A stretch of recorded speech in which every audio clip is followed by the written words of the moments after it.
Bharat Ratna doctor Bhimrao Ambedkar ಅವರಿಗೆ ಕೋಟಿ ಕೋಟಿ ನಮನ. ಇವರ ಜೀವನವನ್ನು ಆಧರಿಸಿ ಈ ಧಾರಾವಾಹಿಯನ್ನು ನಿರ್ಮಿಸಲಾಗಿದೆ. ರಾಷ್ಟ್ರಕ್ಕೆ, ರಾಷ್ಟ್ರದ ಜನರಿಗೆ ಅಂಬೇಡ್ಕರರ ಕೊಡುಗೆ ಅಪಾರ. ಹಲವಾರು ಅಧಿಕೃತ ಪುಸ್ತಕಗಳನ್ನು ಆಧರಿಸಿ ಈ ಕಥೆಯನ್ನು ತಮ್ಮ ಮುಂದೆ ಇಡಲಾಗಿದೆ. ಈ ಧಾರಾವಾಹಿಯನ್ನು ವಾಹಿನಿಯು ನಿಷ್ಠೆಯಿಂದ ನಿರ್ಮಿಸಿದ್ದು, ಬಾಬಾ ಸಾಹೇಬರ ಜೀವನ ಮತ್ತು ಸವೆಸಿದ ಹಾದಿ ಪ್ರತಿಯೊಬ್ಬರಿಗೂ ಸ್ಫೂರ್ತಿ ನೀಡುತ್ತದೆ ಎಂಬುದನ್ನು ವಾಹಿನಿಯು ಬಲವಾಗಿ ನಂಬಿದೆ. ನೋಡಿದ್ರ ಸಾವುಕಾರ, ಒಂದೊಂದ್ಸಲ ಆಕಸ್ಮಿಕವಾಗಿ ಕೆಲ್ಸಗಳು ಸಲೀಸಾಗ್ಬಿಡುತ್ತೆ ಅಲ್ವಾ? ಅಲ್ಲ, ನೀವು ಸೀದಾ ನಮ್ಮನೆಗೆ ಬರ್ಬೇಕಿತ್ತು. ಆಕಸ್ಮಿಕವಾಗೋ ಏನೋ ನಿಮ್ ದುಡ್ಡು ಕಳ್ತನ ಆಗೋಯ್ತು. ಕಳ್ತನ ಮಾಡಿರೋದು ಯಾರು? ಆ ಕುಡ್ಕ ಮಾದು. ಅವನ್ ಕಳ್ತನ ಮಾಡಿ ವಟಾರಕ್ಕೆ ಹೋಗಿ ಭೀಮರಾವ್ ಷರತ್ನ ಪೂರ್ತಿ ಮಾಡೋಕ್ ನಿಂತ. ಈಗ ಆ ಷರತ್ತೇ ಪೂರ್ತಿ ಆಗಿಲ್ಲ. ಇನ್ ಭೀಮರಾವ್ ವಿದೇಶಕ್ಕೆ ಹೋಗೋದು ಹೇಗೆ? ಯಾರಾದ್ರೂ ಅವನಿಗೆ ಹೇಳ್ಬೇಕು, ಬಾಯಿ ಮುಚ್ಕೊಂಡು ಬರೋಡಾಗ ಹೋಗು ಅಂತ. ಬರೋಡಲ್ಲಿ ಅವನಿಗೆ ಏನ್ ಮಾಡಬೇಕು ಅಂತ ನಾವು ನಿರ್ಧಾರ ಮಾಡೋಣ. ವಡೋದರಾ ಸರ್ಕಾರದಲ್ಲಿ ನಂಗೆ ಜನ ಗೊತ್ತಿದ್ದಾರೆ. ನನ್ನ ಕೈಲಾದ ಸಹಾಯ ಏನಾಗುತ್ತೆ ನಾನು ಖಂಡಿತ ಮಾಡ್ತೀನಿ. ಧನ್ಯವಾದ. ಅಪ್ಪ ಅಪ್ಪ ಒಂದ್ ನಿಮಿಷ ಮೊದಲು ಸರಿಯಾಗಿ ಉಸಿರಾಡು. ನೀನ್ ಯಾವಾಗ ಹೀಗೆ ಓಡ್ ಬಂದ್ರು ನನ್ಗೆ ಅರ್ಥ ಆಗ್ಬಿಡುತ್ತೆ ಏನೋ ಒಂದು ಕೆಟ್ಟ ಸುದ್ದಿ ಇರುತ್ತೆ ಅಂತ. ಅರೆ, ಅವನು ಬರೋಡಾಗ ಹೋದ್ನಲ್ಲ, ಇನ್ನೇನ್ ಕೆಟ್ಟ ಸುದ್ದಿ ನಮ್ಗೆ?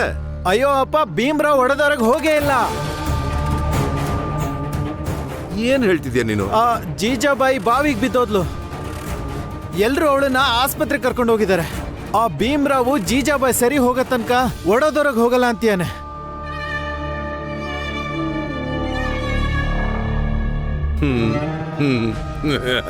ಹೌದಾ?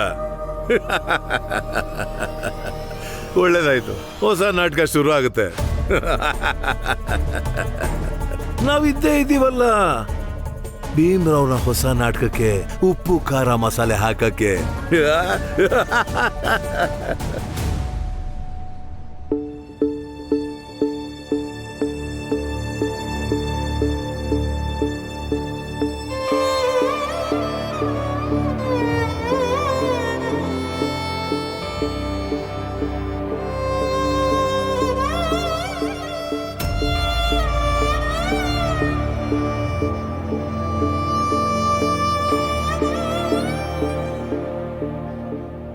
ಡಾಕ್ಟರ್ ಸರ್, ಏನೂ ಹೆಚ್ಚು ಕಮ್ಮಿ ಆಗಿಲ್ಲ ತಾನೆ? ಯಾಕೆ ಇವ್ರಿಗಿನ್ನೂ ಪ್ರಜ್ಞೆ ಬಂದಿಲ್ಲ? ನೋಡಿ, ಇವ್ರಿಗೆ ಒಳಗೂ ಏನೋ ಏಟಾಗಿರ್ಬೋದು ಅನಿಸ್ತಿದೆ. ತಲೆಗೂ ಸ್ವಲ್ಪ ಏಟಾಗಿದೆ. ಸದ್ಯಕ್ಕೆ ಅಪಾಯ ಏನೂ ಇಲ್ಲ. ಆದರೆ ಇವ್ರಿಗೆ ಪ್ರಜ್ಞೆ ಬರೋ ತನಕ ನಾವೇನು ಇವ್ರ ಬಗ್ಗೆ ಹೇಳಕ್ಕಾಗಲ್ಲ. ಅದಕ್ಕೆ ನಾವು ಈಕೆಗೆ ಪ್ರಜ್ಞೆ ಬರೋ ತನಕ ಕಾಯ್ಬೇಕಾಗತ್ತೆ.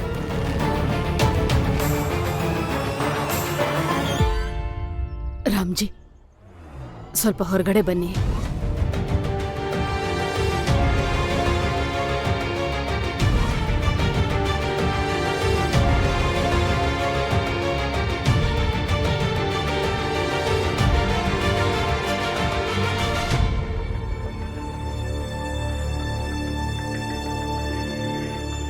ರಾಮ್ಜಿ, ಜೀಜಾಬಾಯಿ ಬಾವಿ ಬೀಳೋ ಅಂಥದ್ದು ಏನಾಯ್ತು? ಮೀರಾ, ಭೀಮನ್ನ ತಡೆಯೋದಕ್ಕೆ ನನಗೆ ಬೇರೆ ದಾರಿ ತೋಚಲೇ ಇಲ್ಲ. ಅದಕ್ಕೆ ನಾನು ಜೀಜಾಬಾಯಿ ಹತ್ರ ಉಪಾಯ ಕೇಳಿದೆ. ಹೇಗಾದರೂ ಮಾಡಿ ಭೀಮನ್ನ ತಡಿ ಅಂತ ಕೇಳಿದೆ ಮೀರಾ. ಅದಕ್ಕೆ ಪ್ರತಿಯಾಗಿ ನೀನು ಇಷ್ಟಪಟ್ಟಂತೆ ನಿನ್ನ ಗಂಡನ ಥರ ಇರ್ತೀನಿ ಅಂತ ಹೇಳಿದೆ. ಅವಳಿಷ್ಟದಾಗೆ. ಏನು? ಜೀಜಾಬಾಯಿ ಹಾಗನ್ಕೊಂಡ್ಲಾ? ತಾನ್ ಬಾವಿಗೆ ಬಿದ್ರೆ ಆಗ ಭೀಮಾ ಊರ್ ಬಿಟ್ಟು ಹೋಗಲ್ಲ ಅಂತ ಇದಕ್ಕೋಸ್ಕರ ಬಾವಿಗೆ ಬಿದ್ಲಾ? ಮೀರಾ, ನನಗೂ ಗೊತ್ತಿರಲಿಲ್ಲ ಜೀಜಾಬಾಯಿ ಹೋಗಿ ಬಾವಿಗೆ ಬೀಳ್ತಾಳೆ ಅಂತ. ನಾನು ಅವಳನ್ನ ತಡೆಯಕ್ಕೆ ತುಂಬ ಪ್ರಯತ್ನ ಪಟ್ಟೆ, ಆದರೆ ಅವಳನ್ನ ತಡೆಯಕ್ಕಾಗಲಿಲ್ಲ. ಅಂದ್ರೆ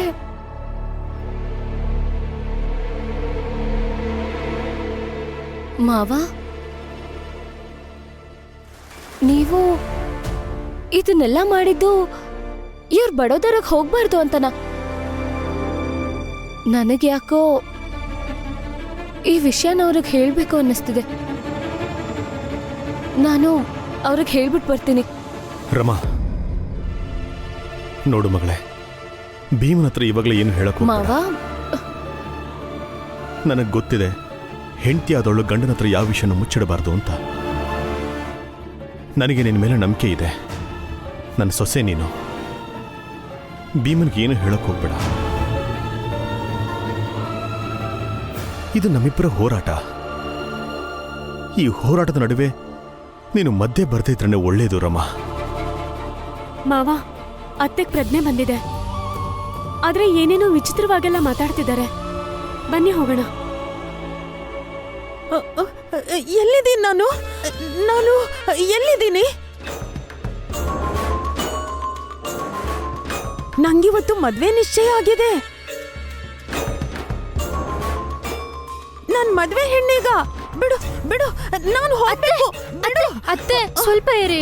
ನಂಗೆ ಮದ್ವೆ ನಿಶ್ಚಯ ಆಗಿದೆ ಇವತ್ತು. ನಾನು ಮದ್ವೆ ಹೆಣ್ಣೀಗ. ಡಾಕ್ಟರ್ ಸಾಹೇಬ್ರೆ, ಡಾಕ್ಟರ್ ಸಾಹೇಬ್ರೆ, ಬೇಗ ಬನ್ನಿ. ಅಪ್ಪ ಬೇಗ ಬನ್ನಿ. ನಾನು ನಾನು ನನ್ ಗಂಡನ ಹತ್ರ ಹೋಗ್ಬೇಕು. ಬಿಡು ಬಿಡು, ನನ್ ಗಂಡನ ಹತ್ರ ಹೋಗ್ಬೇಕು. ನನ್ ಮದ್ವೆ ಇದೆ ಇವತ್ತು. ಎಲ್ಲಿ ಕರ್ಕೊಂಡು ಡಾಕ್ಟರ್ ಸಾಹೇಬ್ರೆ, ನನ್ನನ್ನು ಹೋಗಕ್ಕೆ ಬಿಡು. ಬಿಡು ನನ್ನನ್ನ. ನಾನು ನೋಡ್ತೀನಿ. ಬಿಡು. ಇರಿ ನಾನು ನೋಡ್ತೀನಿ. ಬೇಡ, ನನ್ನನ್ನು ಮುಟ್ಬೇಡ. ಮುಟ್ಬೇಡ ನನ್ನನ್ನ. ನನ್ ಗಂಡನ ಹತ್ರ ಹೋಗ್ಬೇಕು. ನಂಗೆ ಮದ್ವೆ ನಿಶ್ಚಯ ಆಗಿದೆ ಇವತ್ತು. ಮದ್ವೆ ಹೆಣ್ಣೀಗ ನಾನು. ನಂಗ್ ಮದ್ವೆ ಆಗ್ತಿದೆ ಇವತ್ತು. ನಾನು ನಾನು ಮದ್ವೆ ಹೆಣ್ಣೀಗ. ನನ್ ಗಂಡನ ಹತ್ರ ಹೋಗ್ಬೇಕು. ಹೋಗಕ್ ಬಿಡಿ. ಬಿಡಿ ನನ್ನನ್ನ. ಡಾಕ್ಟರ್ ಸಾಹೇಬ್ರೆ, ನೋಡಿ ಏನಾಗಿದೆ ಇವ್ರಿಗೆ ಅಂತ. ಯಾಕೆ ಹೀಗಾಡ್ತಾ ಇದ್ದಾರೆ? ಬಹುಶಃ ಬಾವಿಗೆ ಅವರು ಬಿದ್ದಾಗ ತಲೆಗೆ ಏನಾದರೂ ಏಟಾಗಿರ್ಬೇಕು. ಅದಕ್ಕೆ ಅವ್ರಿಗೆ ಬುದ್ಧಿಭ್ರಮಣೆ ಥರ ಆಗಿರ್ಬೇಕೇನೋ.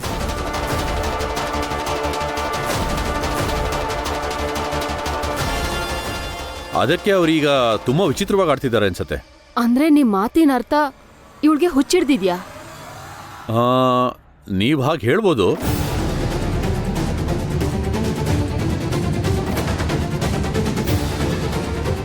ಆದರೆ ಇವರನ್ನ ನೀವು ಚೆನ್ನಾಗಿ ನೋಡ್ಕೊಂಡ್ರೆ, ಪ್ರೀತಿಯಿಂದ ಮಾತಾಡ್ಸಿದ್ರೆ ಬೇಗ ಇವರು ಸರಿ ಕೂಡ ಆಗ್ಬೋದು.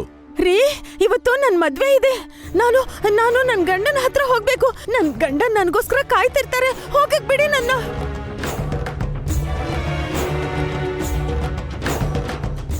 ರಾಮ್ಜಿ, ಇವರನ್ನ ನೀವು ನೋಡ್ಕೊಳ್ಳಿ.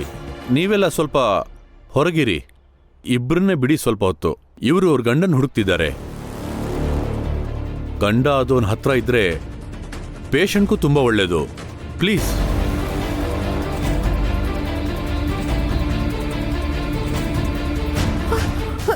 ನಾನು ನಾನು ನನ್ ಗಂಡನ ಹತ್ರ ಹೋಗ್ಬೇಕು. ಹೋಗಕ್ ಬಿಡಿ ನನ್ನನ್ನ. ನನ್ ಗಂಡನ ಹತ್ರ ಹೋಗ್ಬೇಕು. ಭೀಮನ ತಡೆಯೋದಕ್ಕೆ ಹೇಳಿದ್ದೆ ನಾನು. ಈಗ ಬಾವಿಗೆ ಬಿದ್ದು ಆಸ್ಪತ್ರೆ ಸೇರು ಅಂತಲ್ಲ. ನೀವ್ಯಾರು? ಯಾರು ನೀವು? ನನ್ನ ಗಂಡ. ಗಂಡನ? ನನ್ ಗಂಡನ? ಹಾ. ನೀವು ನೀವು ನನ್ ಗಂಡನ? ನನ್ ಗಂಡನ ನೀವು? ನೋಡು ಜೀವ, ನೀನ್ ಬೇಗ ಸರಿ ಹೋದ್ರೆ ನನ್ನ ಮನೆ ಕರ್ಕೊಂಡು ಹೋಗ್ತೀನಿ ನಿನ್ನ. ನಾನು ನನ್ ಕೆಲ್ಸ ಮಾಡಿದ್ದೀನಿ. ಇನ್ನು ನಿಮ್ ಕೆಲ್ಸ ನೀವ್ ಮಾಡಿ ಮುಗಿಸ್ಬೇಕು. ಅಂದ್ರೆ ನೀನು ಇಷ್ಟೊತ್ತವರೆಗೂ ನಾಟಕ ಆಡಿದ್ದ? ನಾನ್ ನಾಟಕ ಆಡ್ತೀನಿ. ಅದಕ್ಕೆ ತಾನೇ ನೀವ್ ನನ್ನ ಹತ್ರ ಬಂದಿದ್ದು. ನನ್ ಸಹಾಯ ಕೇಳ್ಕೊಂಡು ನಾನು ಅದನ್ನೇ ಮಾಡ್ತಿದ್ದೀನಿ. ಈಗ ನೀವು ನನಗೆ ಮಾತು ಕೊಟ್ಟಂಗೆ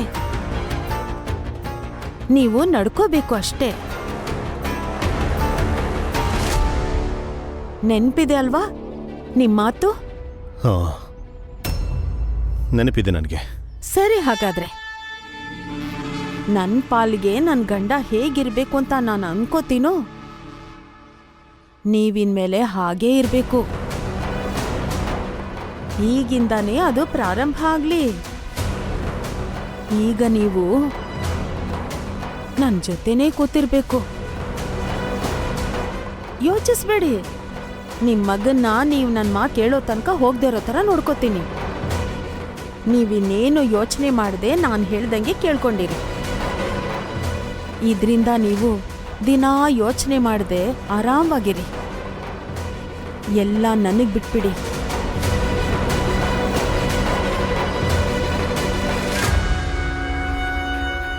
ಇನ್ನು ನಿಮ್ಮ ಕೈಯಲ್ಲಿದೆ. ಈ ವಿಷಯ ಯಾರಿಗೂ ಗೊತ್ತಾಗಬಾರ್ದು. ನಾನು ಹುಚ್ಚಿ ಅಲ್ಲ ಅಂತ ಮಾತು ಕೊಡಿ.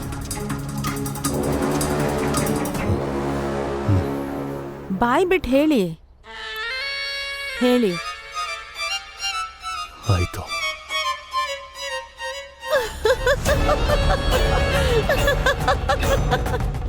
ಎಷ್ಟು ಚೆನ್ನಾಗಿ ಹೇಳಿದ್ರಿ ನೀವು. ನನ್ ಗಂಡ ನನ್ನ ಹತ್ರನೇ ಇದ್ದಾರೆ.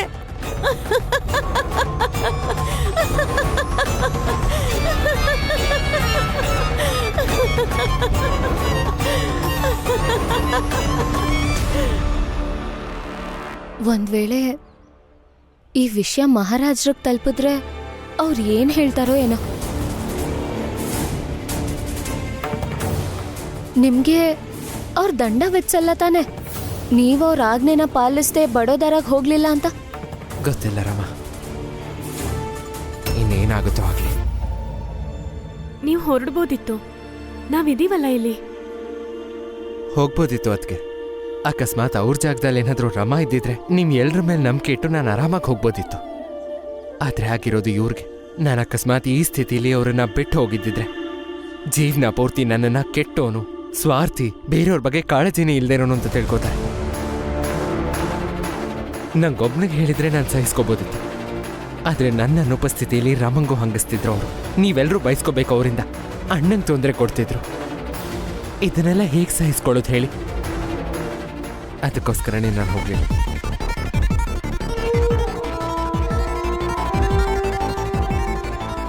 ಅಪ್ಪ ಹೇಗಿದ್ದಾರೆ ಅವರೀಗ?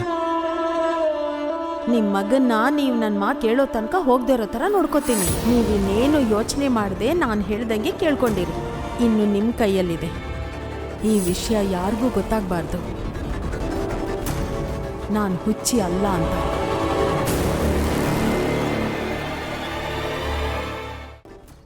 ರಾಮ್ಜಿ, ಜೀಜಾಬಾಯಿ ಇವಾಗ ಹೇಗಿದ್ದಾಳೆ? ಅವಳು ಹುಚ್ಚಿ ಥರ ಆಡ್ತಾ ಇದ್ದಾಳೆ.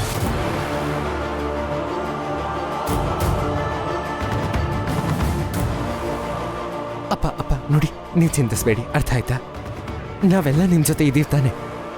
ನಾವೊಂದು ಕೆಲಸ ಮಾಡೋಣ, ಮೊದಲು ಡಾಕ್ಟರ್ ಕೈಯಿಂದ ಔಷಧಿ ಬರೆಸ್ಕೊಂಡು ಅವ್ರನ್ನ ಮನೆಗೆ ಕರ್ಕೊಂಡು ಹೋಗೋಣ. ಆಮೇಲೆ ಮುಂದೆ ಏನು ಮಾಡೋದು ನೋಡೋಣ. ದಯವಿಟ್ಟು ನನ್ನನ್ನು ಕ್ಷಮಿಸ್ಬಿಡಿ. ಜೀವನ ಪೂರ್ತಿ ನಾನು ಯಾರಿಗೂ ಸುಳ್ಳು ಹೇಳ್ಬಾರು ಅಂತ ನಿಮಗೆಲ್ಲ ಹೇಳಿಕೊಟ್ಟಿದ್ದೆ. ಆದರೆ ಇವತ್ತು ನಾನು ನಿಮ್ಮ ಹತ್ರ ಸುಳ್ಳು ಹೇಳ್ತಾ ಇದ್ದೀನಿ. ಅದು ಇಷ್ಟು ದೊಡ್ಡ ಸುಳ್ಳು.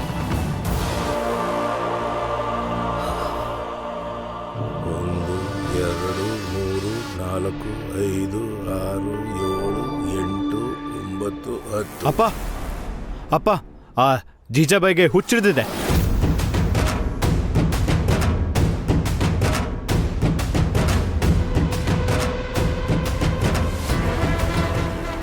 ಏನ್ ಹೇಳ್ದೆ? ಜೀಜಾಬಾಯಿಗೆ ಹುಚ್ಚಿಡ್ದಿದ್ಯಾ? ಹಾ,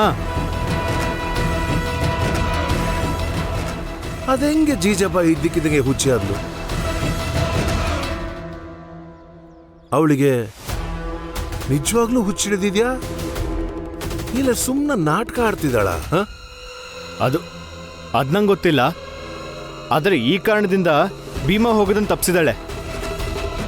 ಇದು ವಿಷಯ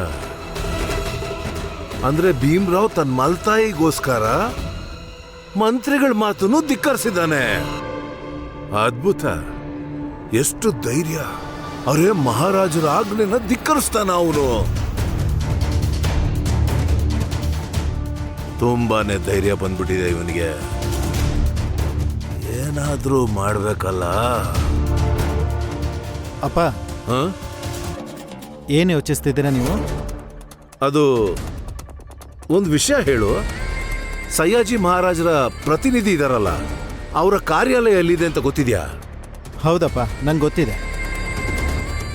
ಒಳ್ಳೇದಾಯ್ತು, ನಡೀರಿ ಅವನೊಂದ್ಸಲ ನೋಡ್ಕೊಂಡು ಬರೋಣ. ಬನ್ನಿ ಬನ್ನಿ ಬನ್ನಿ ಬನ್ನಿ ಬನ್ನಿ, ಬೇಗ ಹೋಗ್ಬೇಕು.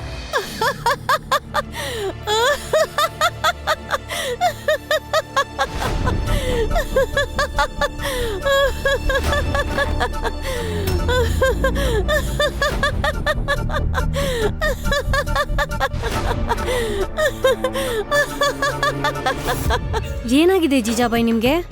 ನೀನ್ ಯಾರೇ?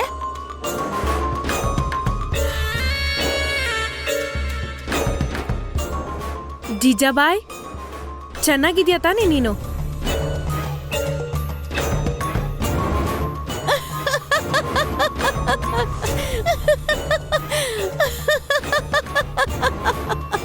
ನಂಗೆ ಯಾಕೋ ಈ ಜೀಜಾಬಾಯಿಗೆ ಹುಚ್ಚಿಡ್ದಿದೆ ಅಂತ ಅನಿಸ್ತಾ ಇದೆ. ನೀನು ಹುಚ್ಚ. ಅಯ್ಯೋ, ನಿನ್ನೆ ಬಾವಿಗೆ ಬಿದ್ದಿದ್ಲಲ್ಲ, ತಲೆ ಕೆಟ್ಟು ಬುದ್ಧಿ ಭ್ರಮಣೆ ಆಗಿರ್ಬೇಕು ಅನ್ಸುತ್ತೆ. ಪಾಪ ಈ ಹೆಂಗ್ಸಿಗೆ ನಿಮ್ ಪ್ರತಿದಿನದ ನಾಟಕ ನೋಡಿ ಸಾಕಾಗಿತ್ತು.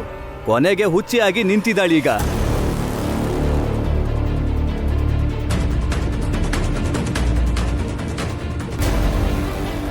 ಮುಗಿತಾ ನಿಮ್ದಲ್ಲ? ಇವ್ರಿಗೆ ಹುಷಾರಿಲ್ಲ, ಕಾಣಿಸ್ತಿಲ್ವಾ ನಿಮ್ಗೆ? ಹೋಗಿ ನಿಮ್ ಕೆಲ್ಸ ಮಾಡ್ಕೊಳ್ಳಿ.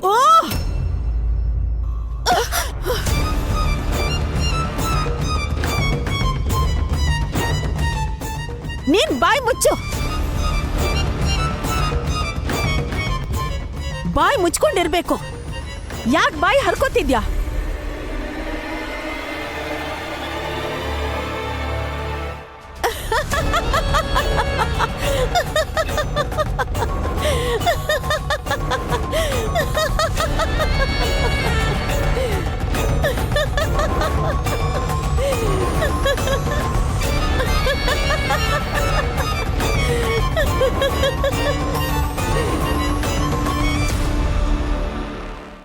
ಏನಾಗಿದೆ ನಿಂಗೆ?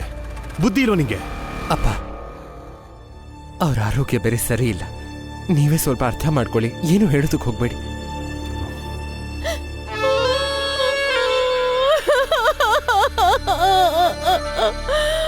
ನಂಗೆ ಯಾಕೆ ಬೈತಿದ್ದೀರಾ ನೀವು? ನಾನೇನ್ ಚಿಕ್ಕ ಹುಡುಗಿನ?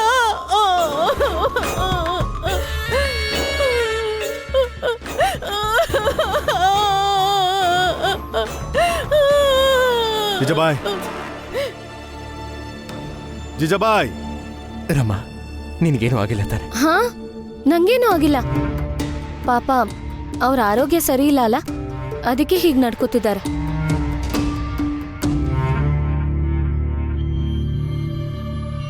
ಈ ಪರಿಸ್ಥಿತಿ ಒಂಥರ ಖುಷಿ ಕೊಡ್ತಿದೆ. ಕೋಪದಲ್ಲಿ ನಾನು ಆ ರಮಾನ ಹೇಗ್ ಬೇಕೋ ಹಾಗೆ ತಳ್ಳಿದ್ರು ರಮ ಒಂದ್ ಮಾತು ಆಡ್ಲಿಲ್ಲ. ಭೀಮ ತುಟಿಕ್ ಪಿಟಿಕ್ ಅನ್ಲಿಲ್ಲ. ಯಾರು ಏನು ಮಾತಾಡ್ಲಿಲ್ಲ. ಆದ್ರೆ ನೀನ್ ಹೀಗೆಲ್ಲ ಬೇರೆಯವ್ರ ಮೇಲೆ ಹಲ್ಲೆ ಮಾಡಬಾರ್ದು ಜಿಜಾಬಾಯ್. ಹಾಗೆ ಕಷ್ಟನೂ ಕೊಡಬಾರ್ದು. ನಾನ್ ಮಾತಾಡೋದೇ ಹೀಗೆ. ಖಂಡಿತ ಮಾಡ್ತೀನಿ, ಮಾಡ್ತಾನೆ ಇರ್ತೀನಿ. ಆದ್ರೆ ನೀವೇನು ಮಾಡಕ್ಕಾಗಲ್ಲ. ಹಾಗಂತ ನೀನು ಮಾಡೋದ್ನೆಲ್ಲ ಸಹಿಸ್ಕೊಂಡಿರ್ತೀನಿ ಅಂತ ಅಲ್ಲ. ಸಹಿಸ್ಕೊಳ್ಬೇಕು ನೀವು. ಯಾಕೆಂದ್ರೆ ನೀವೇನಾದ್ರೂ ಉಲ್ಟಾ ಹೊಡೆದ್ರೆ ನಾನ್ ಸರಿ ಇದ್ದೀನಿ ಅಂತ ಎಲ್ರಿಗೂ ಹೇಳ್ತೀನಿ. ಆಮೇಲೆ ನಿಮ್ಮ ಮಗ ಹೊರಟು ಬಿಡ್ತಾನೆ.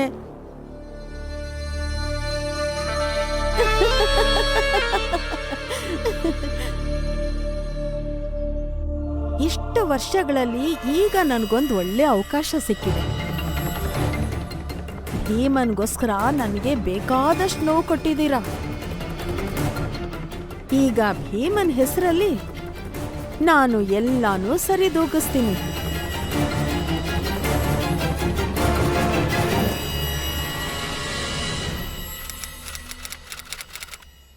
ಸಾಹೇಬ್ರೆ, ನಿಮ್ಗೆಲ್ರೂ ಸೇರ್ಕೊಂಡು ದೊಡ್ಡದಾಗಿ ಮೋಸ ಮಾಡ್ತಿದ್ದಾರೆ ಅನ್ಸುತ್ತೆ. ಏನ್ ಹೇಳ್ತಿದ್ದೀರಾ? ನಮಗ್ ಮೋಸ ಮಾಡೋರು ಯಾರಿದ್ದಾರೆ ಇಲ್ಲಿ? ಇದಾನಲ್ಲ ಅವನು, ಆ ಭೀಮ್ರಾವ್. ಭೀಮ್ರಾವ್? ನೀವೇನ್ ಹೇಳ್ಬೇಕು ಅಂತಿದ್ದೀರೋ ಅದು ನೇರವಾಗಿ ಹೇಳಿ. ಹೇಳು ಮಗ, ಹೇಳು. ಸರ್, ಸತ್ಯ ಅಂದ್ರೆ ಭೀಮಾ ನೀವು ಕೊಟ್ಟಂಥ ವಿದ್ಯಾರ್ಥಿ ವೇತನದಿಂದ ಗ್ರಾಜ್ಯುಯೇಷನ್ ಪೂರ್ತಿ ಮಾಡಿರೋದು. ಆದ್ರೆ ಈಗ ನಿಮ್ ಜೊತೆ ವಡೋದರಾಗ್ ಬರಕ್ ಒಪ್ತಿಲ್ಲ. ಅದಕ್ಕೆ ಪ್ರತಿ ಸಲ ಒಂದೊಂದು ಕಾರಣ ಹುಡ್ಕೋತಿದ್ದಾನೆ. ಅಪ್ಪ ಮಗ ಇಬ್ರು ಸೇರಿದ್ದಾರೆ ಸರ್. ಮೊದಲು ಭೀಮಾ ಅವನ್ ತಂದೆ ಕಾರಣ ಕೊಟ್ಟ.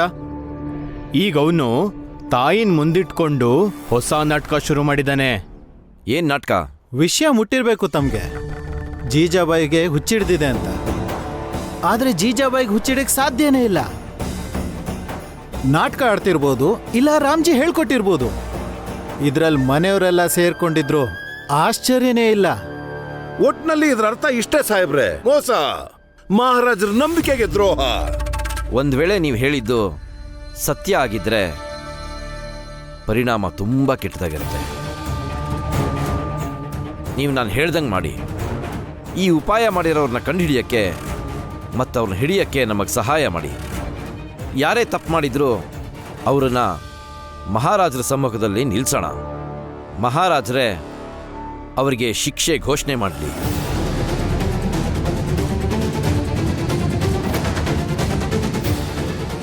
ನೀವಿನ್ ಹೊರಡಬಹುದು. ಆಗ್ಲಿ ಸಾಹೇಬ್ರೆ, ನಡೀರಿ.